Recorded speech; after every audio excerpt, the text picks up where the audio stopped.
Caimin, gentar nggak? Oh ya enggak lah. Tentu tidak gentar. Tapi gini, memang seperti disampaikan tadi, tiap-tiap orang kan punya track record. Ya. Dan track record itulah yang menjadi gagasan, bukan hasil hafalan. Ya. Tapi hasil dari istilah refleksi dari setiap perjalanannya. Dan itu Caimin punya. Pernah Menteri Tenaga Kerja, ngurusi TKI, apalagi soal Tapi ini kan santri. khusus ekonomi digital terutama, diarahkan ke digital lagi. Siapa? Kan ini topiknya salah satu ekonomi digital. Iya, salah satunya. Salah satunya. Kerakyatan, Ini Pak infrastruktur, ada kalau perkotaan soal juga, Bang. ilmu ekonomi, menurut saya tiga-tiganya sebenarnya backgroundnya nggak punya ilmu ekonomi. Ya. Tapi kalau Mas Gibran ini yang lebih lekat ini bukan soal Australia, Singapura kan, tapi anak presiden. Kaitannya Itu apa lebih presiden? lama. Nggak, orang melihatnya di situ. Orang nggak akan lihat backgroundnya karena pengalamannya juga pendek. Ya. Artinya nanti kalau di debat itu pun orang akan mengecek apakah pikirannya itu berdasarkan hafalan atau berdasarkan refleksi dan pengalaman. Itu. Apalagi soal-soal ekonomi makro, kan ekonomi makro nggak pernah terjun. Saya sampaikan tadi bahwa ngurus perusahaan. Ya, agar kena sasaran ekonomi apa yang akan didebat nanti?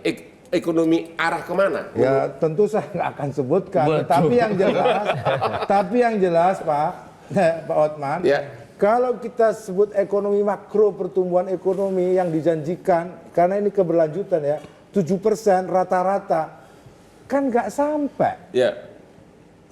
Apa yang mau dilanjutkan? Ya. Pertanyaannya kan itu nanti, emang bisa melanjutkan?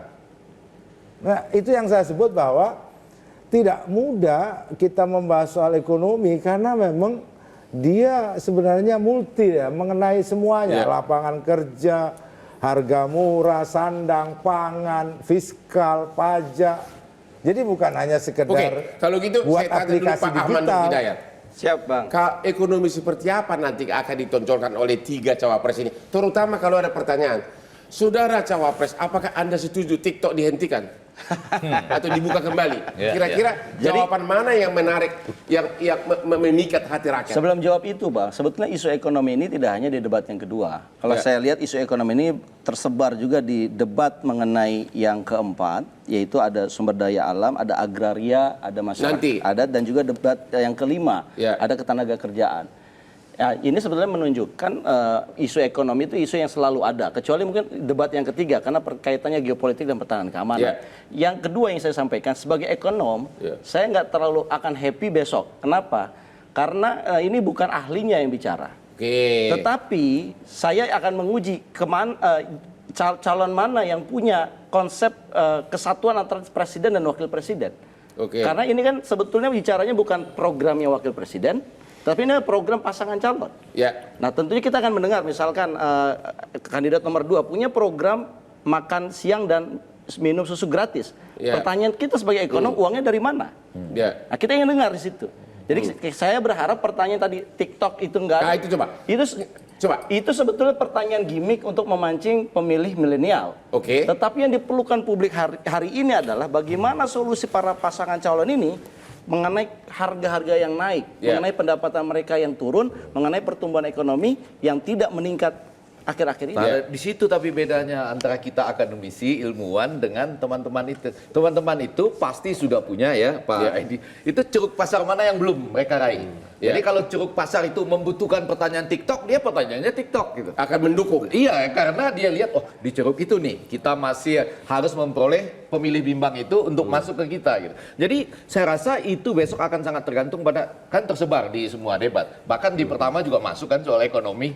HAM juga punya ECOSOC right misalnya gitu. Jadi saya rasa besok akan sangat tergantung pada 3 hal.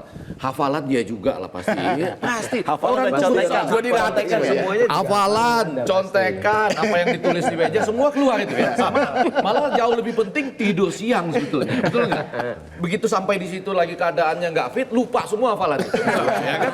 Lalu yang kedua retorik. kadang-kadang debat itu nggak terlalu penting tuh isinya ya, begitu dia bisa dalam tanda petik menyerang atau contrasting, membandingkan ya. Seperti Pak Prabowo lah misalnya, kan Anies sudah menjelaskan begitu panjang dan lebar. Pak Prabowo cuma bilang gini, pemerintah kok nyalain angin, coba bayangin. Padahal itu penjelasan yang lain komplit kan, cuma ditambah dengan angin dan hujan gitu. Nah, sisi retoriknya ngambil yang itu. Pemerintah kok nyalain angin sama hujan. Padahal tuh jawaban Anies itu komplit. Jadi sangat tergantung pada topik apa yang diangkat juga oleh panelis. Saya rasa kalau panelis agak inovatif ya. Nah, kemudian kejelian dari mereka yang paling penting itu adalah kalau bisa pertanyaannya itu tidak diduga oleh kandidat. Nah, itu karena itu akan melahirkan setengah menit bengong gitu. Iya kan begitu dapat pertanyaan, ini nggak, tadi latihan nggak ada ini. Semua coach nggak ngasih gitu. Itu sebetulnya di pikiran kita ada setengah menit bengong, keluarlah kalimat-kalimat strategis. Kalau Pak Prabowo kemarin menjawabnya dengan gaya lambat. Kalimatnya itu terlihat lambat sambil berpikir. Kalau yang lain ada yang mengatakan ini adalah pertanyaan yang penting bagi bangsa dan negara kita. Karena sisi ekonomi itu tidak bisa kita biarkan tanpa ada pendekatan hukum. Sebetulnya dia mikir ini sebetulnya jawabannya apa. Jelajahi cara baru mendapatkan informasi. Download Metro TV Extend sekarang.